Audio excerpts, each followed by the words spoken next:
instrumentation that you may use, in your lab work. But the formal name for it is the Hertz, and you'll see it abbreviated as a capital H and a small z. Okay, that's named after a guy, Helmholtz Hertz, who did a lot of work with waves years ago. So they created that form. Okay, the form. This is what I was just telling you.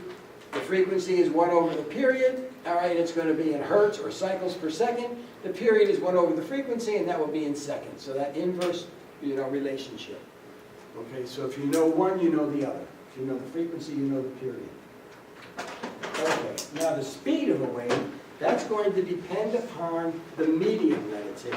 The speed will depend on the medium, and even electromagnetic waves.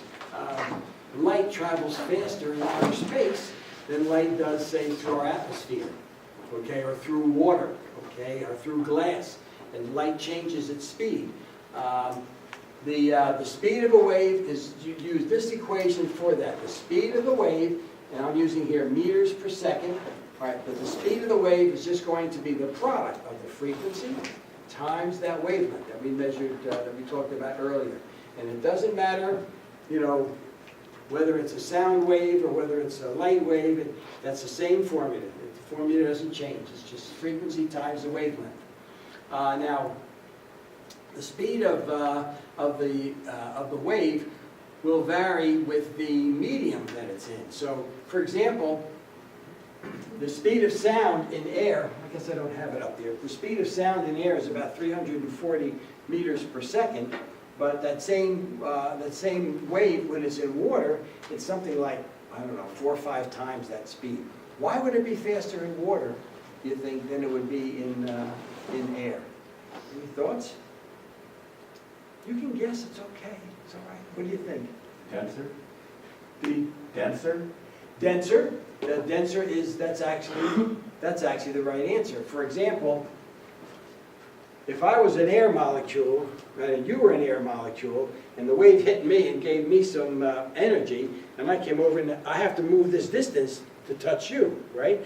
But in water, for example, the molecules are a lot closer together, so as soon as I get touched, you get touched, right? See, so density is the right thing, the closer they get. And in solids, the molecules are even closer together. This is why in the old cowboy movies, you see the cowboys are waiting to rob the train, and they say, "You sure that train's coming, man? It's late." And one of the cowboys will put his ear on the rail and say, "Oh yeah, I can hear it coming." Right? Same idea. They can hear the train coming. Or Indians would, to know when someone's chasing them, they would. You may see them in movies put their ear to the ground. Or cowboys as well. But again, it's the same thing. They know that the sound of the hoofbeats will travel faster in the ground than it will in the air. They get dissipated in the air more. So anyway, but that's the reason. It's really because the molecules are a lot closer together. Okay so far? This formula? Okay. Next. So, here I'll give you some. What's the wavelength of a frequency? If you have a frequency of 20 hertz, 20 cycles per second, and the wave speed is 10 meters per second. Do you guys see how you would solve that? See, if this were a smartboard, we could write on it. You'd say, well, this is a 20, right? The speed is a 10, and then this is the wavelength, this symbol lambda, it's a Greek lowercase letter L in Greek. This is what you're solving for. So it would be 20 times this times lambda equals 10, or you divide both sides by 20, you'll have 10 over 20 here equals, and of course the 20s will cancel here, so the wavelength will be 1/2, right? 10 over 20. You guys all see that? Or you want me to write that out? Does it make sense? Sure? Okay. That's complicated. We won't do that. Here's one out of your book. Let's see, this says page 246. Let's take a look at that. 246, number 12. How many times a minute does a boat bob up and down on ocean waves that have a wavelength of 50 and a speed of 6? Can you see it's the same formula? Can you guys see that? It's the same formula, and they want to know how many times it bobs up and down, which is going to be, where are we here? Here we go.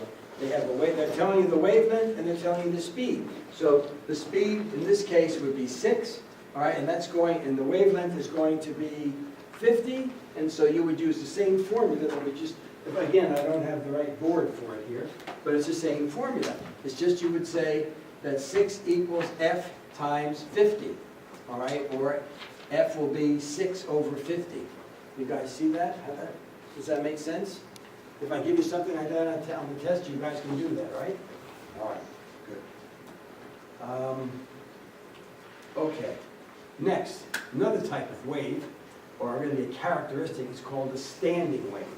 A standing wave is one where when you have, like if I have a, I guess the easier answer, because you guys all know what instruments are, you know, suppose you have a guitar, okay, or a violin, or a cello, or any stringed instrument, okay, and what you have is a string or a wire, all right, that's stretched between 2 points, it's under tension between a couple of points, and you pluck that. When you pluck that, what happens is you're creating all kinds of waves in that wire, okay, and they're going to travel at whatever the speed of the wave is in that particular wire. But the thing is this, the ones that don't have a wavelength that fits in that length will just immediately dissipate, they'll be gone. The only ones that will stay there for a second or two are the ones that have a wavelength that allows them to fit. And that's what I tried to show you here. See, here you have one that has the upper part of the wavelength here. When it hits the other side, when it reflects back, it gets reversed from top to bottom, so it comes back here. So this is really one wavelength that goes like this, but because of the string, it's flipped back. Here's one where the standing wave is one wavelength, and then it reflects and it comes back on itself. Here's one where it's 1.5 wavelengths. We're not going to do any math with this, but I just want you to understand. Only these waves, and there are lots of them, these are called harmonics, these other ones, there are lots of them that just stay there, all right, for that period of time, and that's what you hear, all right? You don't actually hear that. I shouldn't say that. That's not, because that would just be boing, all right? But it's the guitar or the violin, it's the wood and the containment of that vibration and its reflection by the wood that makes up the instrument. That's what makes the rich sound.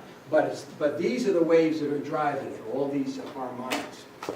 Okay, but they're called standing waves. Where they're, I